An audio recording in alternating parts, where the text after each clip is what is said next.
আসসালামু আলাইকুম এভরিওয়ান।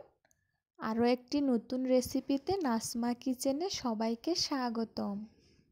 আজকে আমি বানিয়ে দেখাবো ফ্রেঞ্চ ফ্রাই, একবারে মুসমুসে ক্রিস্পি, যা রেস্টুরেন্টের স্বাদকেও হার মানাবে। একটু অন্যরকমভাবে বানাবো, তো বন্ধুরা ফুল ভিডিওটি দেখতেই থাকুন স্কিপ না করে। আশা করি সবার ভালো লাগবে। এইখানে আমি লম্বা সাইজের 4টে আলু নিয়েছি, আর এই ফ্রেঞ্চ ফ্রাইয়ের জন্য এরকম লম্বা আলুই লাগে। আলুগুলার ভালোভাবে খোসা ছাড়িয়ে নিচ্ছি। আর এই ফ্রেঞ্চ ফ্রাই ছোট বড় সবার পছন্দ, সবাই খেতে চায়। আমি খুব সহজ রেসিপি দেখাবো, বাসায় যা আমার মশলা আছে সেগুলো দিয়েই। সব আলুর খোসা ছাড়িয়ে নেওয়া হয়ে গেছে। এখন আমি আলু কেটে নিচ্ছি। প্রথমেই আমি 3 ভাগ করে কেটে নিয়েছি, এরপর ছোট ছোট করে স্লাইস করে কেটে নিচ্ছি। আর এইভাবে কাটতে তো আমরা সবাই পারি। বেশি বড়ও করা যাবে না, আবার বেশি ছোটও করা যাবে না, একটু মাঝারিভাবে কেটে নিতে হবে। সব আলু কেটে নেওয়া হয়ে গেছে। দেখো আমি কিভাবে আলুগুলো কাটছি, বেশি ছোটও করে নেই, আবার বেশি বড়ও করে নেই। বেশি মোটা করলেও আবার সিদ্ধ হবে না ভিতর থেকে, তাই ঠিক এইভাবেই কেটে নিতে হবে। এরপর পানি দিয়ে ভালোভাবে ধুয়ে নিচ্ছি আলুগুলা। এখানে আমি 2 থেকে 3 বার পানি দিয়ে ভালোভাবে ধুয়ে নিচ্ছি। তোমরা একবার দেখলেই এইভাবে বানিয়ে নিতে পারবে। এটা খুবই সহজ, খেতেও কিন্তু অনেক মজা হয় রেস্টুরেন্টের মতো। একটা প্যানে পানি নিয়েছি, এখানে আমি আলুগুলা ভাপে নেব। বেশিক্ষণ না, 2 মিনিটের মতো। বেশিক্ষণ রাখলে আবার সিদ্ধ হয়ে যাবে। আলুগুলা দিয়ে দিলাম। এরপর 1 চামচ লবণ দিয়ে দিলাম। এরপর সামান্য একটু হলুদ দিয়ে দিলাম, তাহলে কালারটা ভালো আসবে। তোমরা চাইলেও দিতে পারো, আবার নাও পারো। এরপর একটা ছুরি দিয়ে নাড়ে দিচ্ছি। এরপর ঢাকে দিয়ে কিছুক্ষণ জাল করে নিব। 2 মিনিট পর ফিরে আসলাম। জাল করে নেওয়া হয়ে গেছে, এখন সব তুলে নিব। বন্ধুরা, তোমরা যদি কেউ নতুন এসে থাকো আমার চ্যানেলে, দয়া করে চ্যানেলটি সাবস্ক্রাইব করে পাশেই থাকো।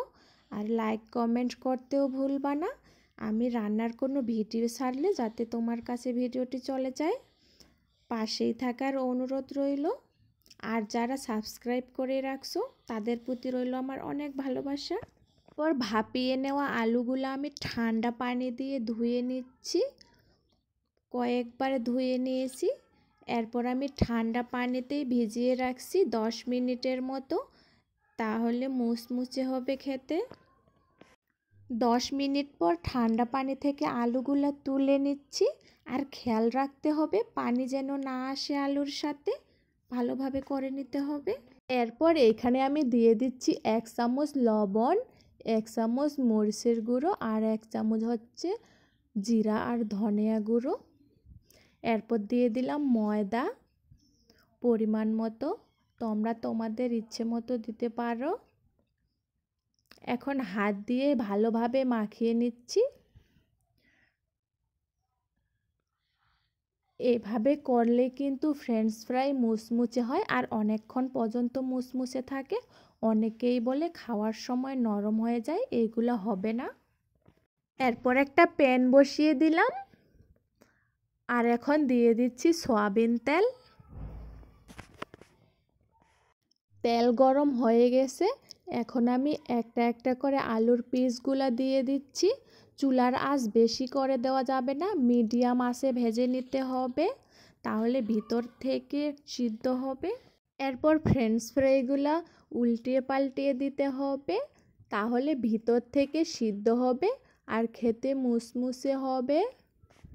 ফ্রেঞ্চ ফ্রাই খেতে কার কার ভালো লাগে অবশ্যই কমেন্টে বলবে। আর এইভাবে বাসায় বানানো ট্রাই করে দেখবে, আর যদি ভালো লাগে আসে কমেন্টে বলবে। লাল লাল করে ভেজে নিতে হবে। আমারগুলা এখনও লাল লাল হয়ে আসেনি, লাল হয়ে না আসা অবধি ভাজে নিতে হবে। একটু ধৈর্য নিয়েই ভাজতে হবে। ভিডিওটি যদি ভালো লাগে আবারও বলতেছি, প্লিজ চ্যানেলটি সাবস্ক্রাইব করে দাও আর পাশেই থাকো। লাল লাল ভাব চলে এসছে, ভাজা হয়ে গেছে। এখন আমি তুলে নিব, তেল ঝরিয়ে নিচ্ছি। দেখো বন্ধুরা, দেখতেই কত সুন্দর লাগতেছে, খেতেও কিন্তু অনেক মজা হয়েছে, রেস্টুরেন্টের থেকে কম না। বাসায় যদি এইভাবে বানিয়ে খাওয়া যায় তাহলে রেস্টুরেন্টে গিয়ে খাওয়ার কি দরকার। সবগুলাই ভেজে নিয়েছি, দেখো কত সুন্দর দেখাচ্ছে, রেস্টুরেন্টের মতোই লাগতেছে দেখতে। কালারটা কত সুন্দর লাগতেছে। এখানে আমি 2বার করে ভেজে নিয়েছি। একবার এইভাবে বাসায় বানিয়ে খেয়ে দেখো, বারবার খেতে ইচ্ছে করবে আর খুব সহজে এইভাবে বানিয়ে নিতে পারবে। তো ভালো থাকো বন্ধুরা, আল্লাহ হাফেজ।